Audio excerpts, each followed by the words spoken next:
আমরা দুজনে মিলে বিকালের দিকে একটু রেডি হয়ে গেছিলাম। আর এখন তো বাড়িতে কেউ নেই, যেহেতু মা বাবা গিয়েছে মাসির বাড়িতে আর আমরা দুজনেই রয়েছে, তাই ভাবলাম যে আজকে বিকালে গিয়ে কেনাকাটাটা করে আসি, নাই সকালবেলা কে যাবে। তাই আমরা দুজন মিলে চলে এসেছিলাম স্টেশনে এসে দেখি এই দোকানটাতে প্রচণ্ড পরিমাণে ভিড়, কিন্তু আমি প্রথমে বুঝতে পারছিলাম না যে এই দোকানটাতে কেন ভিড়। আর এখানে প্রচণ্ড পরিমাণে ভিড় থাকার কারণে না আমরা সামনের দোকানে গিয়েছিলাম, কিন্তু দেখলাম যে ওখানটাতে 40 টাকা করে পিস বলছে এক একটা মালা, একই মালা কিন্তু ওখানে দাম বেশি বলছে। তাই বুঝলাম যে এই দোকানটাতে কেন এত ভিড় হয়েছে, একই মালা তারা অনেক দাম বেশি নিচ্ছে, যার জন্য এইখান থেকে আমরা দুটো মালা নিয়ে নিয়েছিলাম 20 টাকা করে, দুটো নিয়েছিলাম আমাদের 40 টাকা। পরে তো আমরা সামনের দিকে চলে এসেছিলাম এক ডাবের খোঁজ করতে, এখানে দেখলাম অনেকটাই ডাব বিক্রি হচ্ছিল, তাই এখান থেকে আমরা তো একটা ডাব নিয়ে নিয়েছিলাম।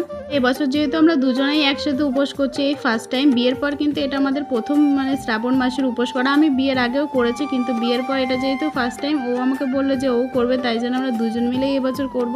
আর বাড়ি ফেরার পথে এই দিদির দোকান থেকে একটু টক দই নিয়েছিলাম আর নিয়েছিলাম একটা আইসক্রিম, যেহেতু ভীষণই গরম লাগছিল তাই আমরা একটা আইসক্রিমই নিয়েছিলাম, দুজনে ভাগ করে খাবো তাই জন্য।